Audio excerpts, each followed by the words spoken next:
dia.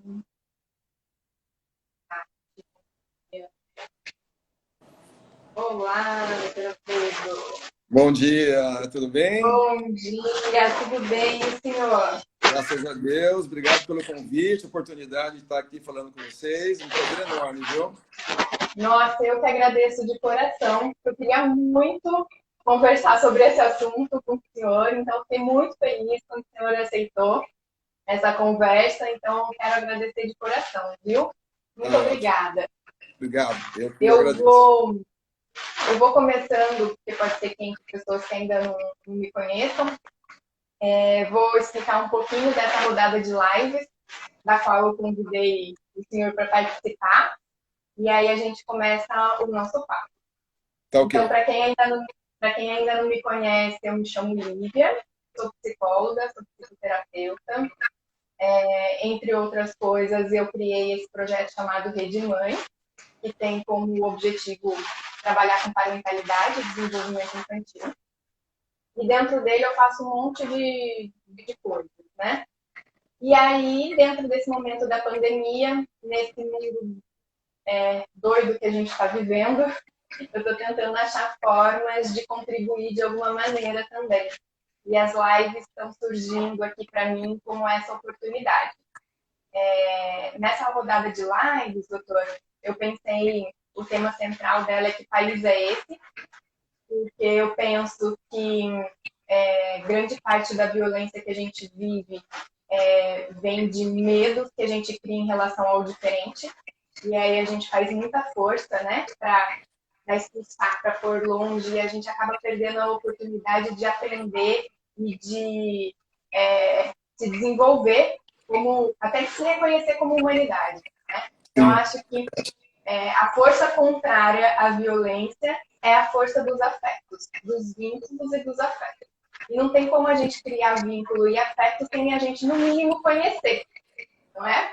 sim, claro. Então, eu acho que poder conhecer realidades diferentes, culturas diferentes, se dispor a ver o outro, traz uma riqueza para a alma, traz uma riqueza para as relações, traz uma riqueza para a nossa sociedade, nós estamos precisando muito. E Sem dúvida, aí, sem dúvida. né, não sei se o senhor concorda com esse meu ponto de vista, mas pelos Claro, trabalhos lindos que plenamente. o senhor faz, eu acredito que sim. E eu acho que a cultura indígena ela é tão importante para a nossa Constituição como país e a gente deixa ela muito longe da gente. Né? A maioria de nós, eu escrevi isso no post, a maioria de nós Desconhece, sabe, desconhece completamente. Né? sim. Vê algumas coisas na TV, vê algumas coisas nos livros, mas a gente sabe muito pouco sobre a cultura deles e tudo que eles podem contribuir, né, para É nós, para verdade, os nossos. é verdade.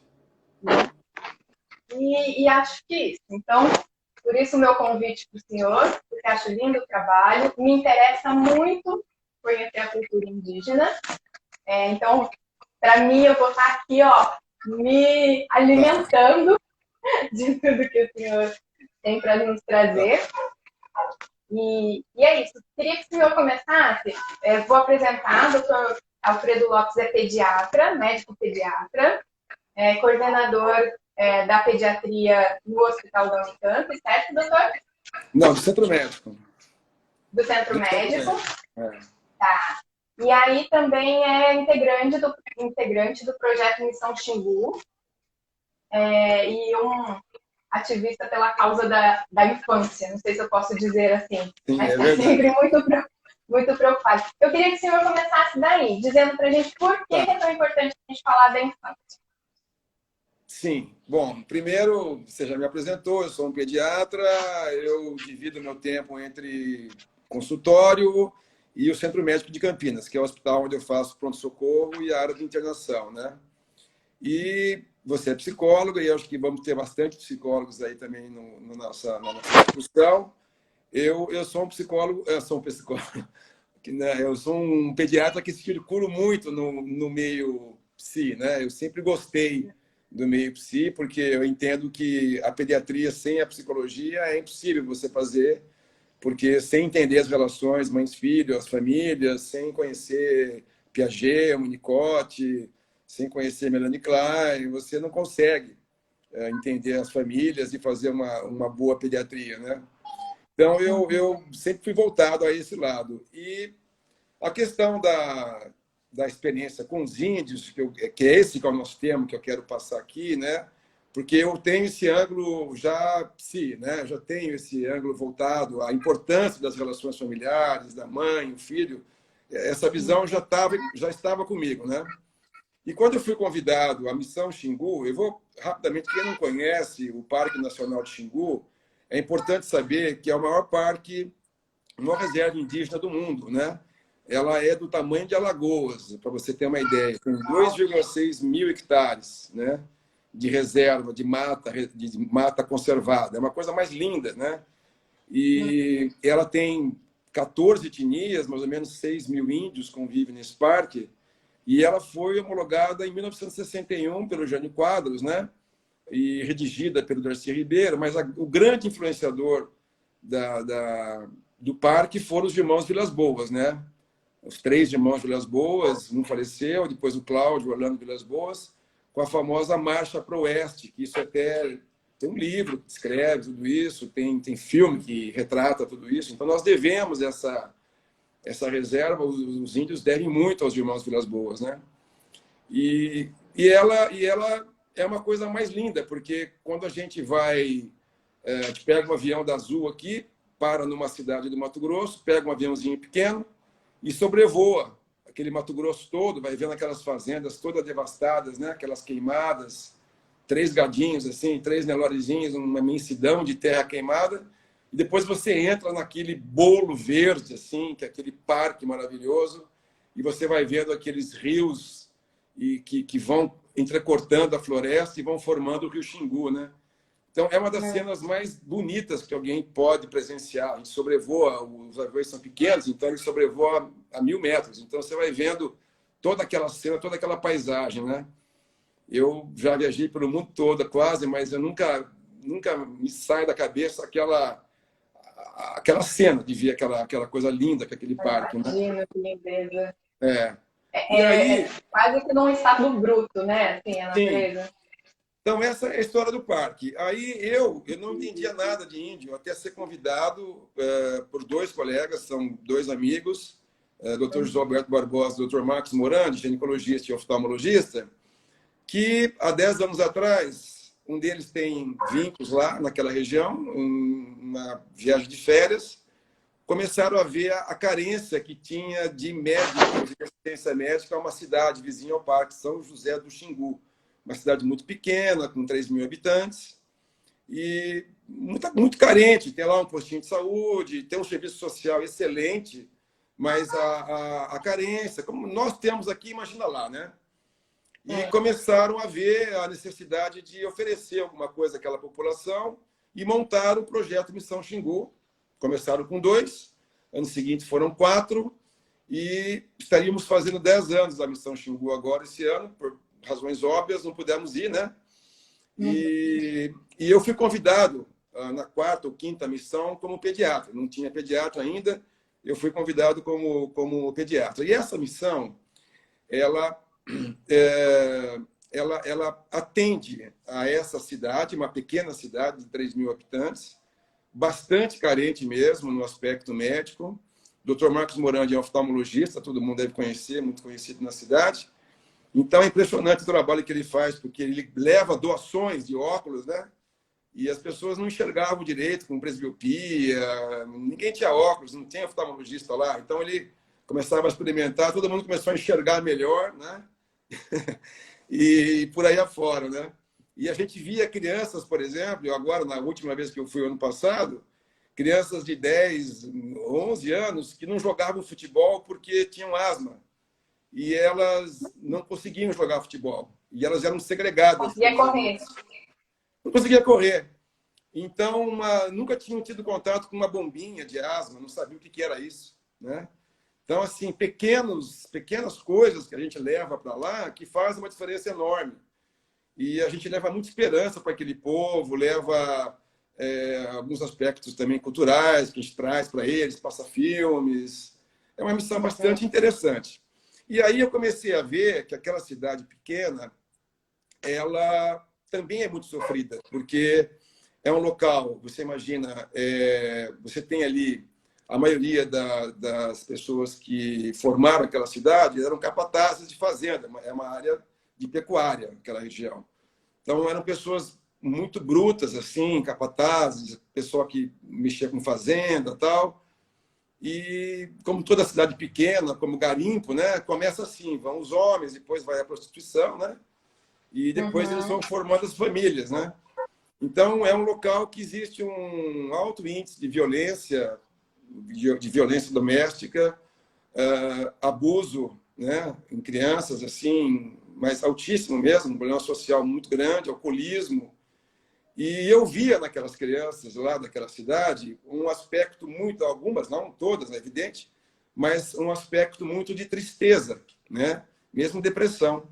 E essa última missão do ano passado, nós levamos, nós, né? A missão levou um psiquiatra e nós tivemos contato com o quanto isso é evidente lá, a quantidade de depressão e o índice de suicídio é muito alto também, principalmente entre as mulheres, mais do que nos homens, né? São mais violentadas, talvez, né? Mais suscetíveis à violência. Sim, com certeza. E depois, então, a gente destinava 2/3 do nosso tempo para essa cidade, onde a gente tinha essa realidade de uma cidade carente, do norte do Mato Grosso. E depois, 1/3 da missão, 2 a 3 dias, nós íamos para as aldeias indígenas.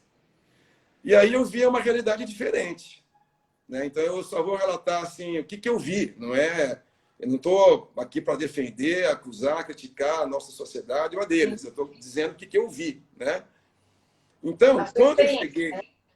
a minha experiência. Quando eu cheguei na primeira missão que eu fui, não me lembro agora se foi 2016, 2015, não me lembro bem qual ano foi, nós já fomos na aldeia Metutiri, que é uma aldeia do Médio Xingu, do cacique Raoni, que é muito conhecido, todo mundo conhece o cacique Raoni, era a aldeia dele.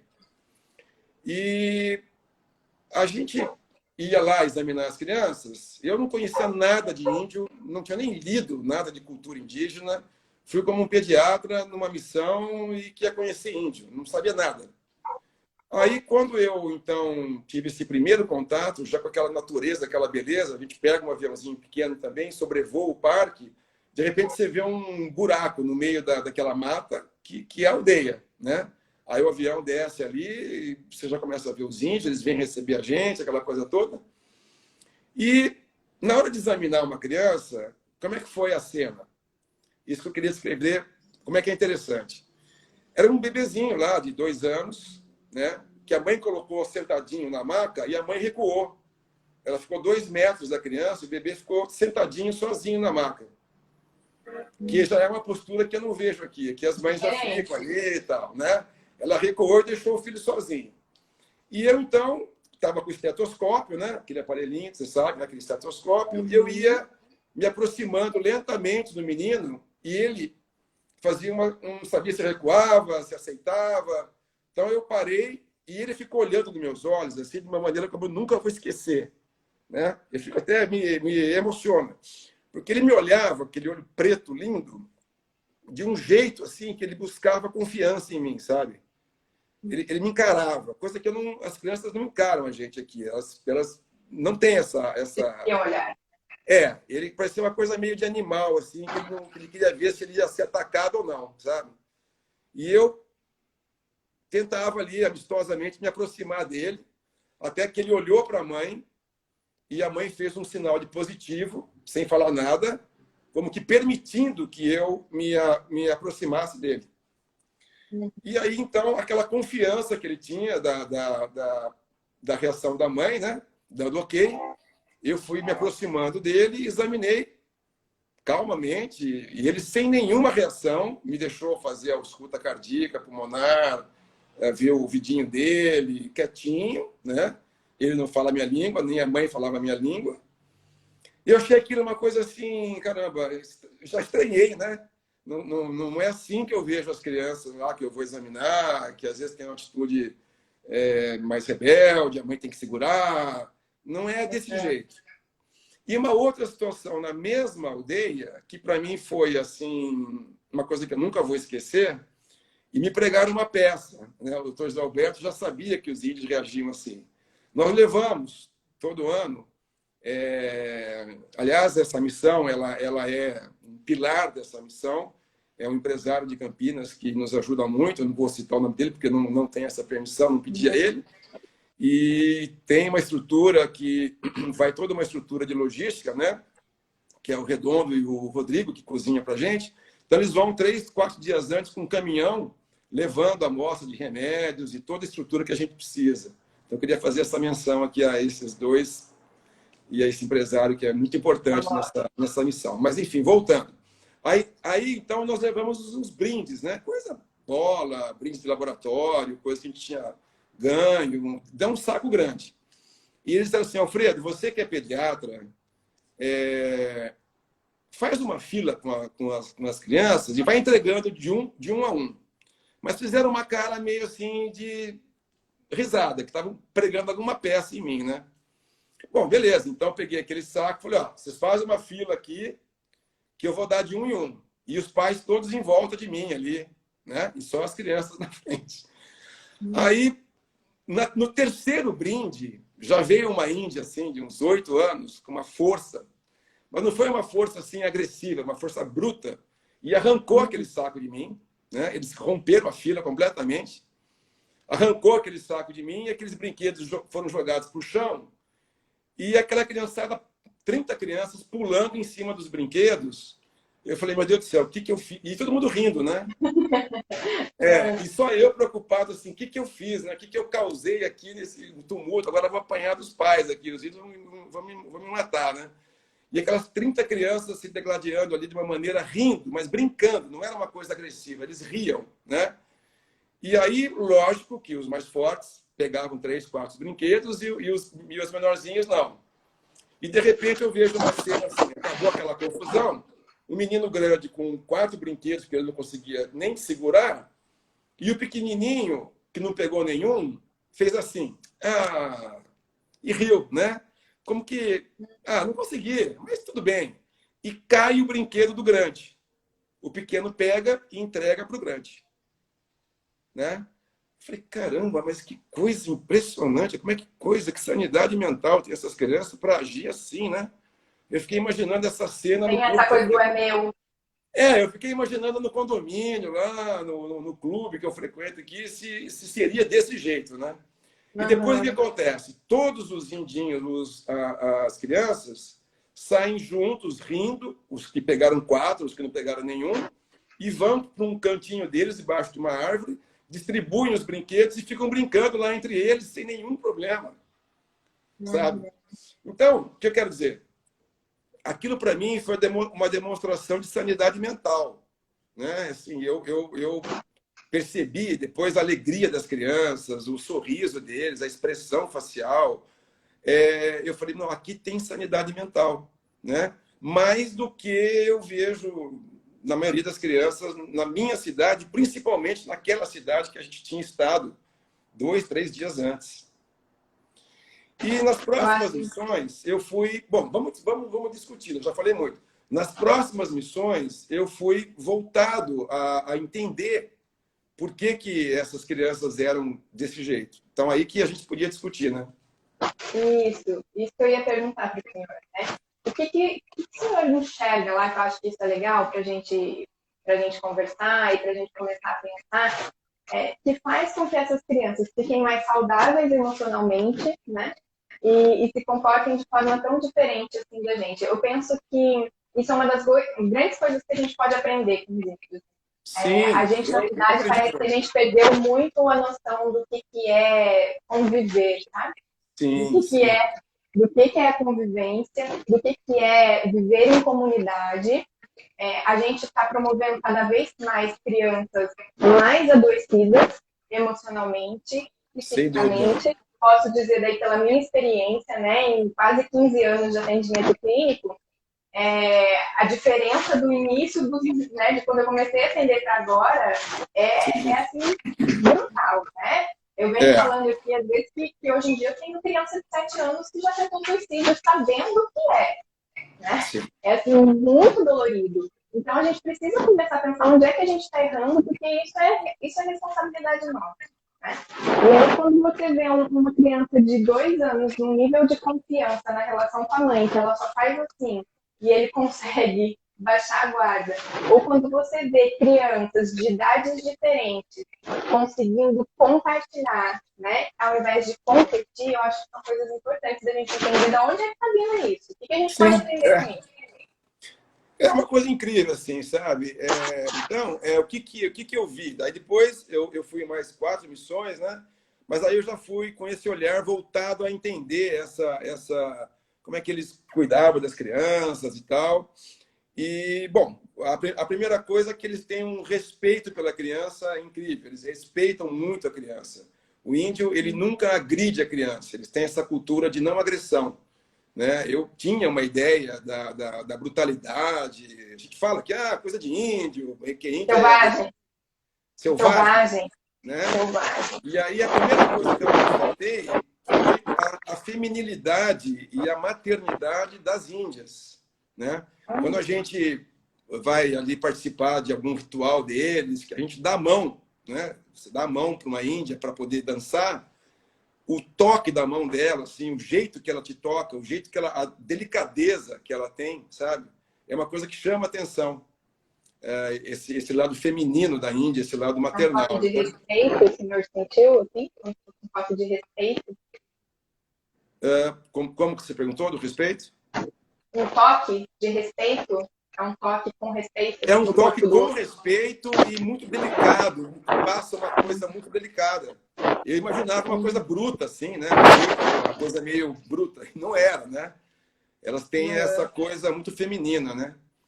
Enfim, mas aí eu vi que eles têm essa cultura de respeitar a criança. Se eles veem um branco, vamos dizer assim, agredindo uma criança, eles ficam possessos.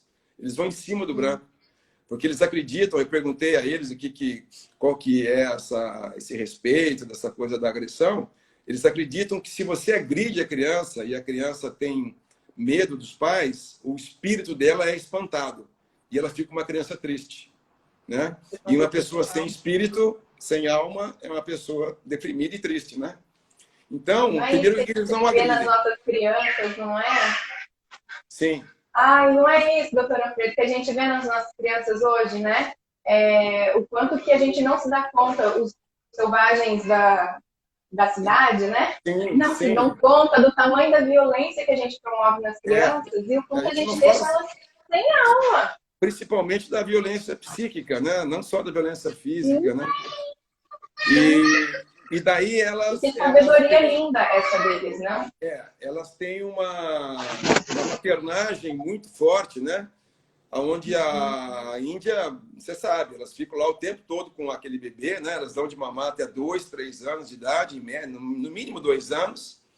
E elas têm todo um cuidado com a criança, né? Elas até fazem abstinência sexual por 1 ano, para não... Ela sabe que se engravidar em seguida vai diminuir o leite materno e vai desnutrir o filho. Então tem todo um aspecto cultural que o homem respeita. Tem lá as coisas deles, que não é o caso a gente comentar aqui, mas eles se entendem lá entre eles, né? Então, além desse aspecto maternal, dessa ligação intensa que a criança tem com a mãe índia, essa relação de 2, 3 anos ali junto com aquela mãe, todo o carinho que ela tem. Eles têm uma cultura também de enfeitar a criança. Tem algumas tribos que, quanto mais você enfeita o bebê, mais é uma demonstração de amor que você tem pela criança. Então, você vê aquelas crianças de 6 meses, 8 meses, toda pintadinha, com colarzinho, toda enfeitadinha, coisa mais linda de você ver, né? Com leite materno, cheinha, gordinha, forte, tudo, coisa mais linda. E você vê, então, aquela criança que vai crescendo com aquela maternagem preenchida, né? E depois você vê também a função bem definida do pai, né? Que além de respeitar... Eu ia te perguntar isso. Como é a função paterna na tribo?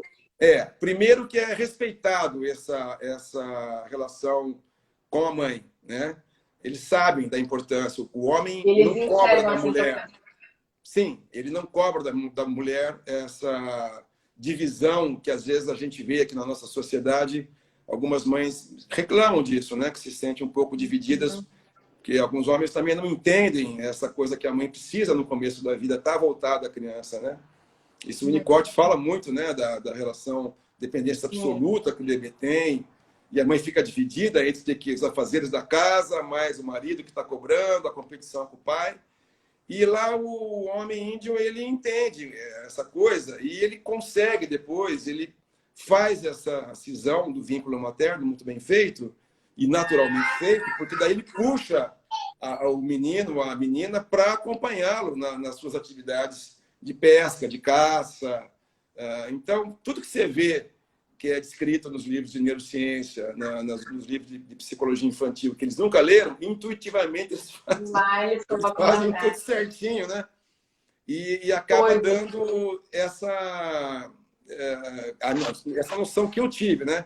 De serem crianças extremamente adequadas e apropriadas e felizes, né? Você não tem depressão em criança índia, não existe depressão índia.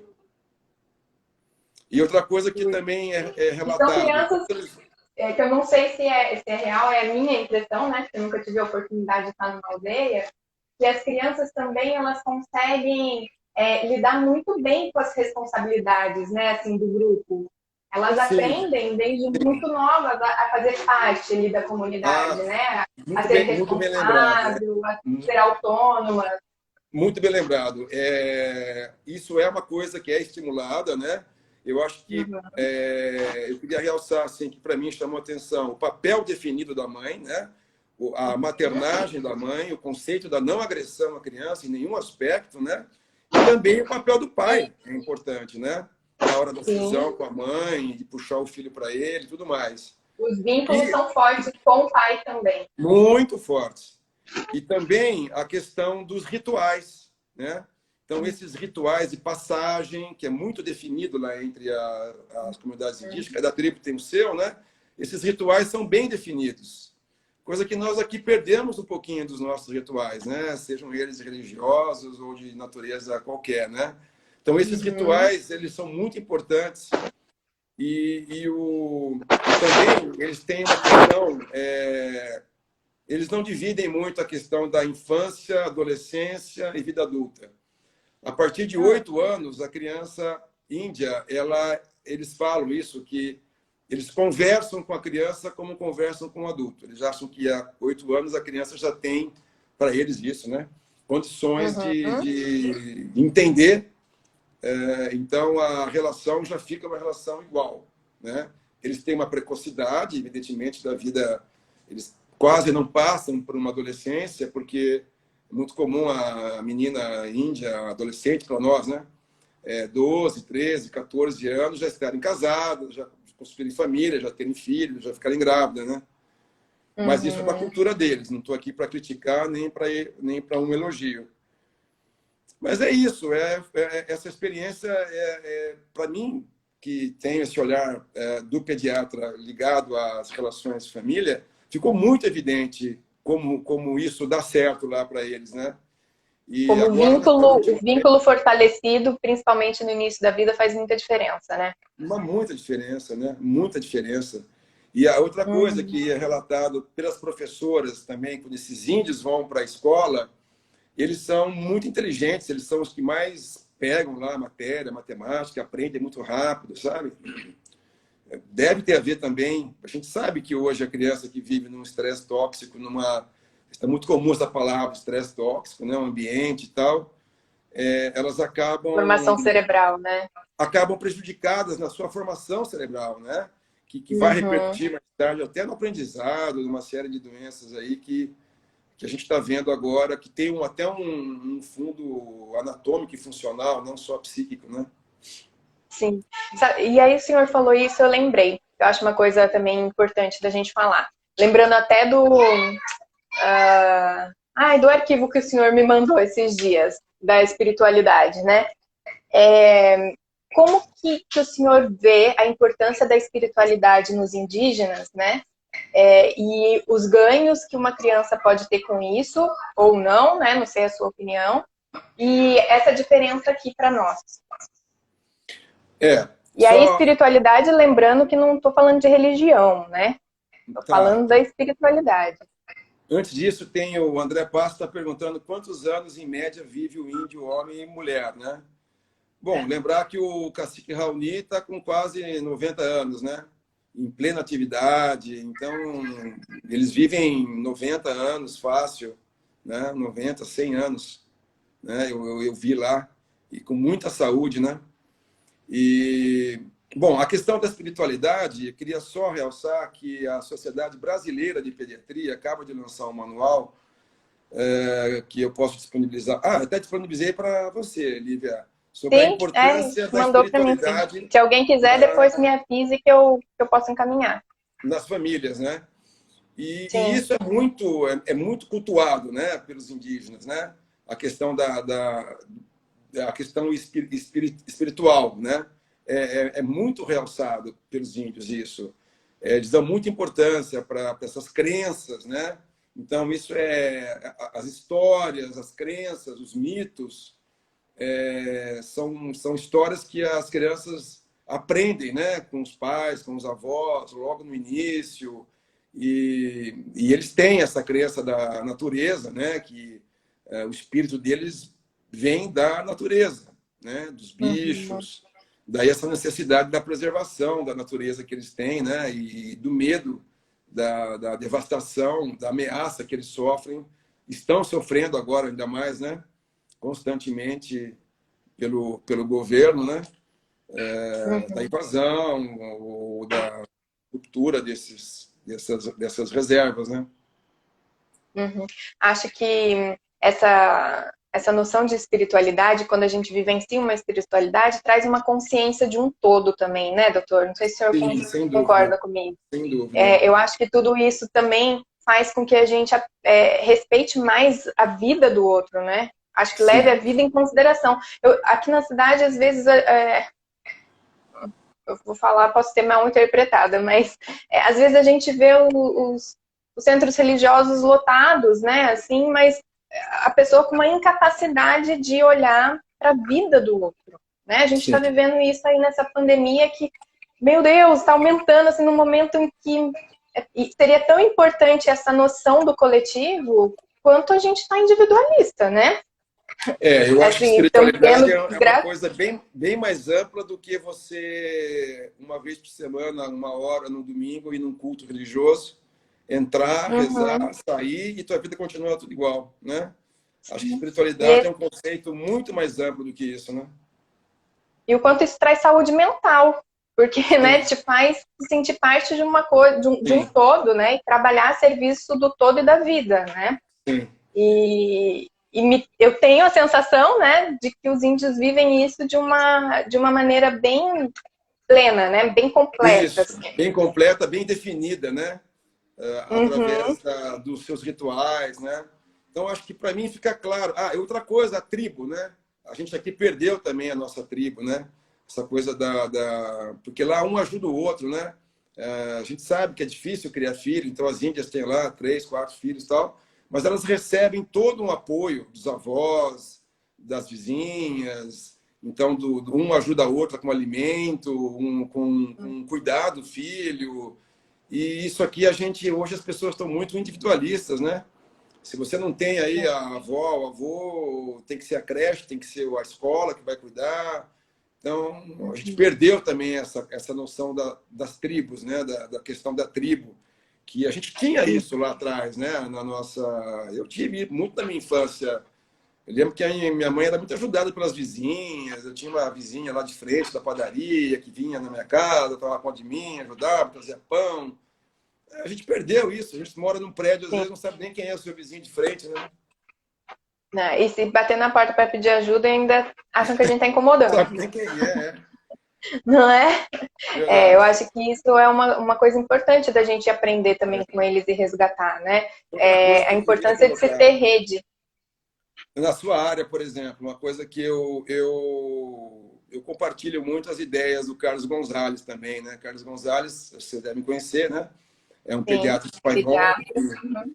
Ele chama da nova puricultura. Ele revoluciona um pouco a puricultura. Ele tem conceitos bem assim, né? Que pode chocar as pessoas de certa forma, mas que faz muito sentido, né? Então, essa coisa que eu vejo, por exemplo, que a mudança que aconteceu no mundo de um tempo para cá, né? Que eu acho que foi uma perda para as crianças, primeiro, a presença da mãe, que a gente...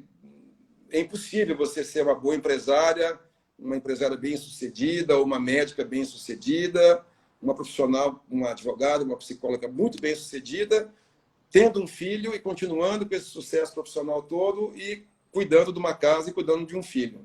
Desculpe, mas é uma missão que eu acho impossível. Então, alguma coisa tem que ficar para trás. E geralmente acaba ficando, a criança acaba sendo colocada no berçário, vai para a escolinha, vai para a avó.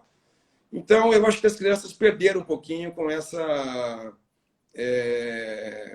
situação que houve na mudança da sociedade, do mercado de trabalho e tudo mais.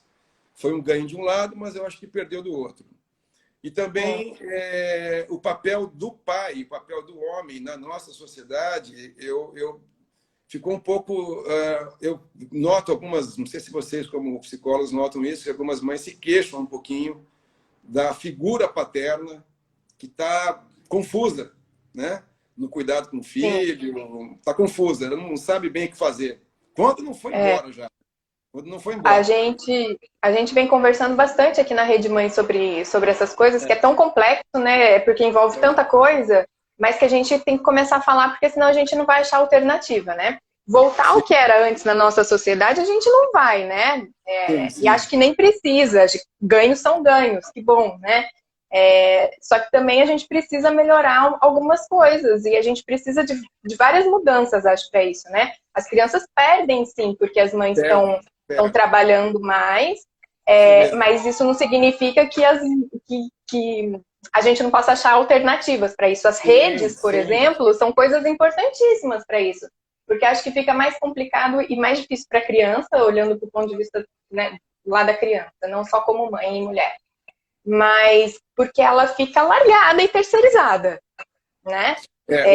E isso é uma das coisas que doem muito na maioria das mães, inclusive, quando tem que voltar de licença maternidade, né? Porque a gente também não tem políticas públicas eficientes para isso, né? A gente ainda tem uma licença maternidade muito, muito curta, uma licença paternidade que nem existe, Exatamente. Porque 5 dias não tem condições. Então, o quanto que... O que acontece hoje?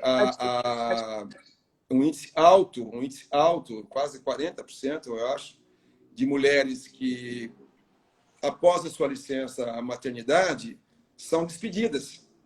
Porque o patrão sabe que vai criar problema. Tem um neném em casa, vai ficar doente, vai pedir folga, vai pedir atestado. Então, elas voltam e logo são despedidas. Então, elas não têm garantia nenhuma de continuar naquele emprego. Então, eu acho que precisava melhorar, através de políticas, né, que países bem mais desenvolvidos do que a gente já fazem isso.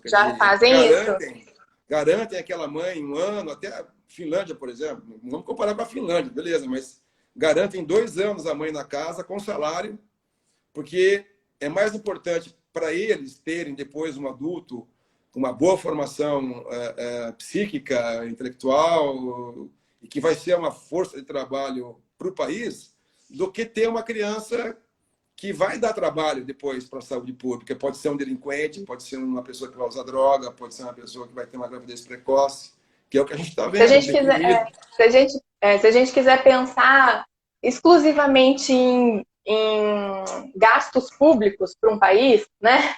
Dá muito mais gastos não cuidar da infância, né? E de poder dar um suporte para a família e para as mães, né? Do que não dar isso, né? Sim. Porque se a gente não cuida dessa primeira infância, não dá esse suporte para a mãe poder estar com essa criança, né? Principalmente nos primeiros 1000 dias, se a gente não traz essa consciência de que é função e obrigação, não sei se... Obrigação não, mas é bom que a gente encare isso como uma comunidade, como todo mundo é responsável por cuidar da infância, né? Mas eu sinto, sabe, Lívia, que a mãe não faz isso propositalmente. Ela é impelida, sabe? Ela é obrigada a ter que trabalhar E ela não Sim, vai sem trabalhar dúvida. feliz, não. Eu não acho que a mãe vai trabalhar feliz, que ela quer isso, sabe? A Não, gente vê são os maiores sofrimentos das mães, né? Uma das elas coisas que ficam elas mais se divididas, elas culpam, mais produzem mal sofrem. no trabalho, elas ficam com a cabeça trabalhando, voltada para o filho. É uma coisa horrível para elas, é um conflito enorme. Só que a Sim. sociedade não entende assim, né? Se pudesse liberar um pouco mais essa mulher. Mas também tem um aspecto que eu gostaria de levantar aqui, que o Carlos Gonzalez levanta esse aspecto, e eu vivi uma fase que foi assim, e estou vendo diferente agora, né? O que eu quero dizer para você? Eu, por exemplo, eu sou fruto de uma classe média, meus pais, tal, minha mãe nunca trabalhou, tinha essa coisa daquela época, o homem trabalhar e a mulher cuidar da casa, né? Uhum. Depois eu me casei, também a minha mulher psicóloga, minha ex-mulher, né? Sou separado, mas ela durante 16 anos tivemos um casamento muito feliz, uma família tranquila, e ela também optou por exercer a questão da maternidade. E eu trabalhava, só que nós tínhamos uma vida assim. Eu fui construir uma casa num condomínio quando meus filhos tinham 12, 13 anos de idade. E fui viajar para a Europa a primeira vez com 10 anos de casado. Apesar dela ter, ela era uma pessoa que tinha mais recursos do que eu, de família. Mas nós vivíamos Uhum. de uma maneira simples. Hoje, o que eu vejo, por exemplo, nos meus residentes, por exemplo, né? Vou citar os médicos que eu convivo, jovens. E isso eu acho que pode estender para qualquer um. A ascensão social é uma coisa muito importante hoje, né? Então, o jovem casa, acabou de casar, tem um filho de 2 anos. Ele já tem uma casinha no condomínio fechado, financiada, e tem um carro caro. SUV, Uhum. 4x4, tem que ter, né? O carro 4x4. Então, quanto custa isso? Alguém precisa pagar a conta, né? Então, um só trabalhando não dá, tem que trabalhar dois, porque um só não Uhum. paga a conta. E, além disso, com 2 anos também tem que levar a criança para a Disney, que ele não vai nem aproveitar a Disney, não vai nem saber o que está fazendo lá. Mas precisa ir para a Disneylândia e postar no Facebook que foi lá para a Disneylândia. Então, Sim. eu acho que também precisaria rever um pouco acho que pós-Covid, muita gente vai pensar nisso, né? Na maneira de Eu espero que viver. sim. A É, gente vem falando aqui, todas as lives eu falo que eu acho que a pandemia é uma janela de oportunidade enorme para a gente rever muitas sim, coisas, nossos sim, valores, sim, nossas sim. prioridades, aquilo que a gente realmente gostaria, né? É, Se o que a gente se preocupa para os nossos filhos e a forma como a gente gostaria de vê-los daqui a alguns anos é o que a gente está exatamente. fazendo hoje para eles. Né? Não tem como a É, gente esperar ter filhos que sejam autônomos, que sejam criativos, que dê conta da própria vida, se a é. gente não dá um mínimo de suporte emocional para que eles se desenvolvam desse jeito, né? E não é Isso, fácil mesmo. A gente está isso, engolido e não, acho que a não gente é, está não é. num processo de transição, sabe? Você tem que, você tem Social. que, exato, você tem que abrir mão, você tem que fazer luto de algumas coisas para poder optar por isso, né? Para pelo menos nos primeiros Sim. 2 anos, não dá para ter casa no condomínio fechado ainda, não dá para ter um carro SUV 4x4, não dá para ir para a Europa 2 vezes por ano, não dá. Mas precisa ir. Vocês vão ter tanto tempo para Sim. viajar, né? Precisa ir quando o filho tem 2 anos, né? E eu vou te Então, essas falar, coisas doutor, precisa pensar um pouco, né? que isso é uma coisa, é um exercício quase diário para mim, assim. Sim, Porque daí eu posso sim. falar que eu sou dessa geração, eu costumo falar que é a geração Coristina D, sabe? Não pode sentir nada, nada pode parar, tem que dar conta de tudo, tem que fazer tudo, tem que chegar a 1 milhão aos 30 anos, Isso. sabe assim? É, E não pode sentir dor, não pode ficar triste, não pode sofrer. Então, isso. essa é a minha geração, assim, né? E que quer dar tudo para os filhos que não teve, enfim. Para Isso. mim é uma luta diária, assim. Foi É, muito difícil quando eu me tornei mãe, que uma das coisas que mais me pegava era assim, eu queria voltar trabalhando com crianças há 14 anos, sabendo a importância de se estar com o filho no início, e me doía pensar, porque eu trabalhava muito antes, né? 12 horas por dia.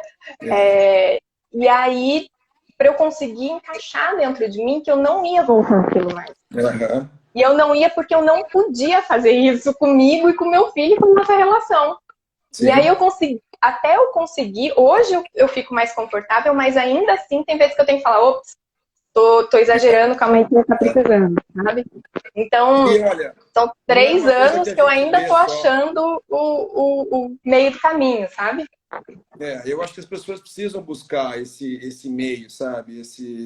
Parar um Sim, pouquinho para pensar, né? Porque e não é uma coisa que a gente lê só, não. É uma coisa que a gente vê na prática, né? Eu aqui no meu consultório, sim. eu vou observando.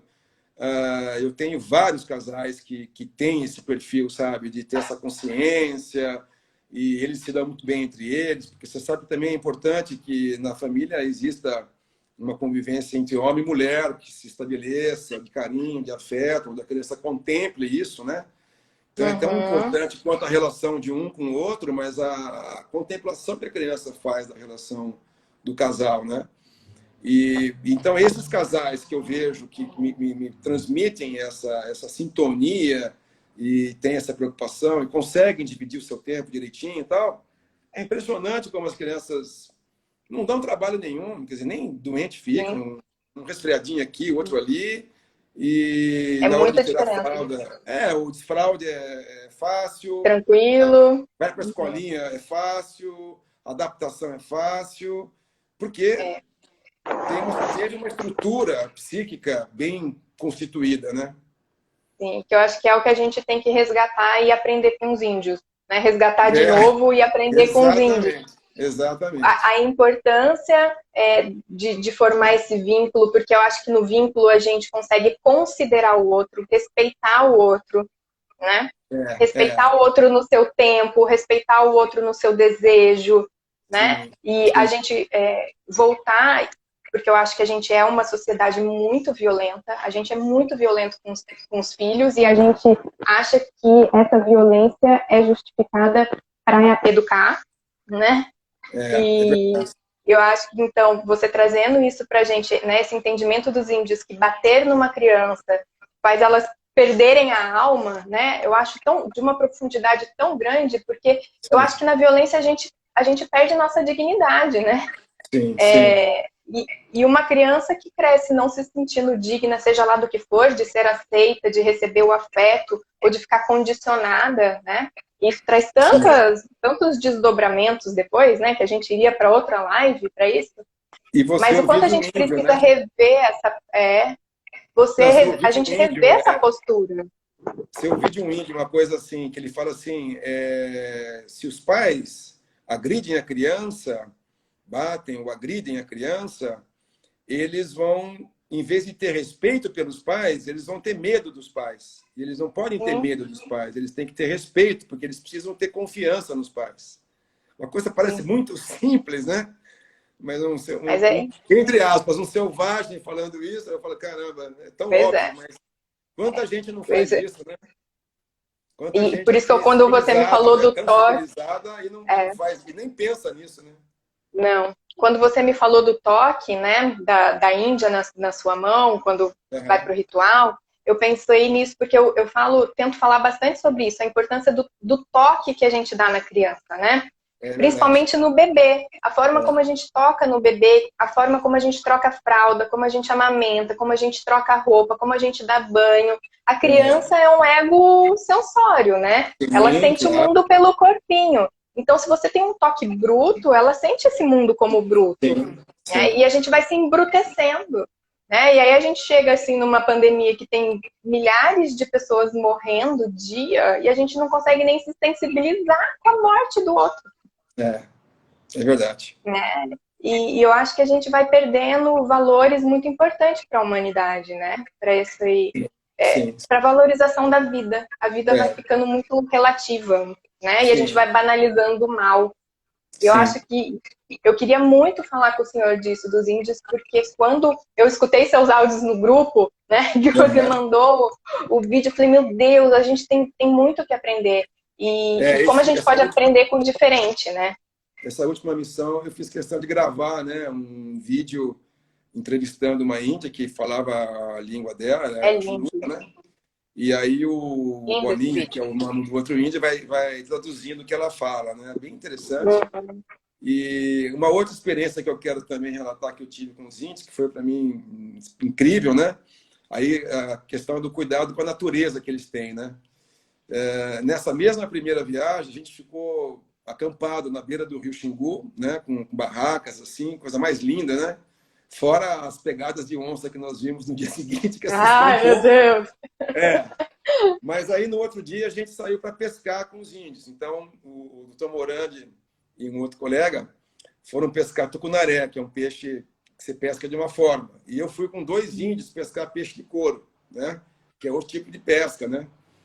E eu sempre pesquei, eu gostava de pescar, pescava com meu pai nos rios aí e tal.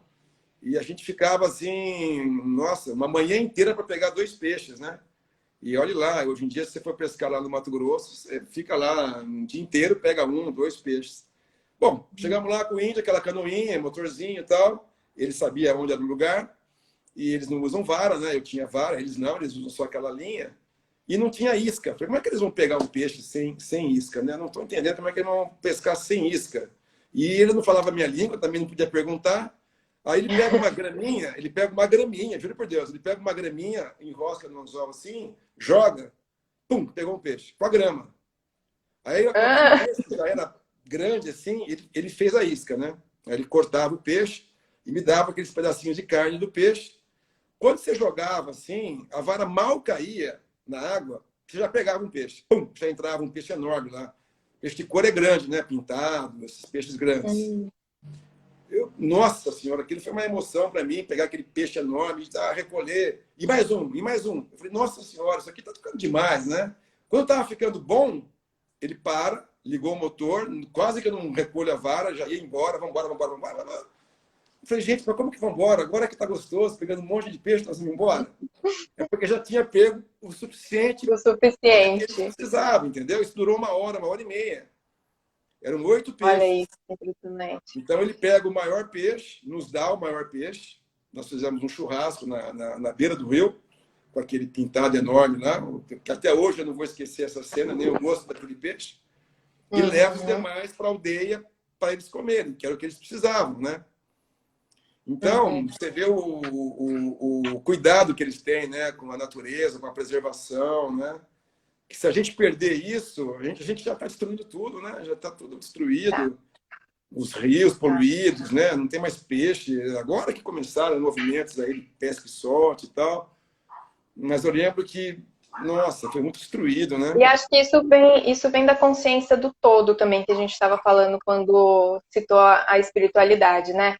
Acho que quando a gente entende que a gente faz parte de um todo, né? Então Sim, que eu vou usar as situações da pandemia porque é o que a gente está vivendo atualmente, né? Acho que daí fica claro para todo mundo, né? sim, sim. Quando a gente sai correndo para fazer estoque de álcool gel e deixa o outro sem, não é Sim. diferente de encher meu barco de peixe sem a necessidade, né? Exatamente. É. De pensar no coletivo mesmo, Isso, no todo. isso. E isso, E essa consciência coletiva deles é incrível, né? É incrível. E eu acho que a gente precisa muito isso. Eu acho que isso é uma das coisas que a gente precisa muito aprender e Sim, resgatar. sim, No sim. começo, eu falei para o senhor, né, que dos motivos de eu estar fazendo essa rodada de lives, né, que país é esse, que é para mostrar realidades diferentes, porque a gente tem uma tendência, o ser humano, né, tem uma tendência de se fechar numa bolha daquilo que é conhecido e é confortável, por mais que isso possa gerar sofrimento e dano, mas de ficar no conhecido e combater o que é Sim, sim. desconhecido, né? É, E a gente, em geral, combate atacando, enfim, e deixa de ganhar toda essa consciência, né, que a gente está falando sim, aqui, e, enfim, que gera violência, que gera guerra, é, e eu é, acho que como a gente perde, né? sim, Então, é muito rico isso que o senhor está trazendo. Fico é, muito, muito grata. Eu queria muito, assim, que todo mundo que entrou aqui hoje, que vai assistir a live, que ela vai ficar salva lá no canal do YouTube da Rede Mãe, que a gente comece a pensar mesmo, né, doutor Alfredo, nos valores que a gente quer pra gente daqui em diante, sabe? eu acho Como muito é que a importante gente quer aproveitar esse momento. como é importante falar sobre a infância, né? Sim, Como é importante a gente entender o valor da infância, o valor dos vínculos, dos laços. Na primeira live dessa rodada, eu citei um texto do Freud, que eu gosto muito e que ele está me pautando nos meus últimos movimentos, né, assim, sociais, que é um texto que ele escreve uma carta de resposta ao Einstein, e perguntou para ele por que da guerra, né? E ele é um texto muito bonito dele, faz parte das obras completas, e ele discorre acerca do porquê que ele acha que o homem promove guerra, mas ele tem uma conclusão que eu acho muito bonita, né? E que eu acho que o senhor vem trabalhando dessa forma também. Ele diz assim, que tudo que produz laços emocionais entre pessoas tem efeito contrário à guerra. E existem 3 formas da gente promover esses laços emocionais, que é com amor, com identificação e com evolução cultural. Perfeito. Né? E a gente não tem como fazer isso sem a gente conhecer. Então a gente precisa tentar parar de combater aquilo que a gente não conhece e que a gente não...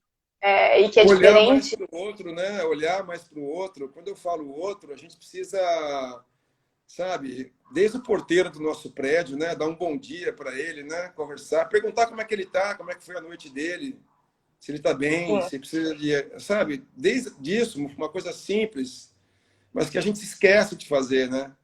E acho que isso é um treinamento. A gente precisa voltar, precisa treinar a fazer isso. Sim. Eu acho que os índios e essa experiência toda, que eu acho que com certeza modificou o senhor, porque dá para ver a sua satisfação em falar sobre o assunto, né? Eu imagino, porque eu acho que é a força do valor humano, do valor da vida, sabe? Quando eu escuto o senhor falando e quando eu vejo as coisas que você compartilha lá no grupo sobre isso, é isso que me passa, sabe? Sim.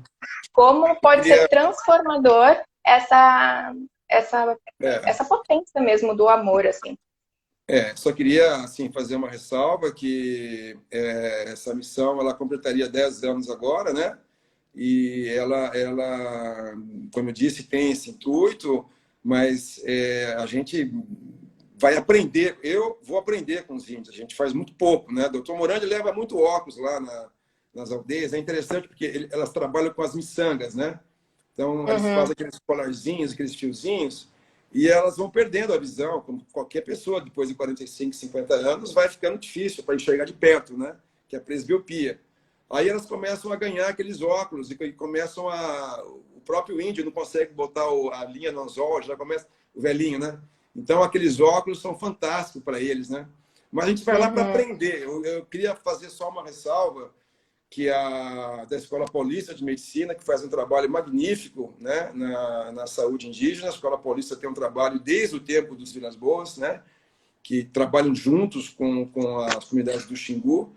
E eles têm agora até uma residência médica, médicos especializados em saúde indígena.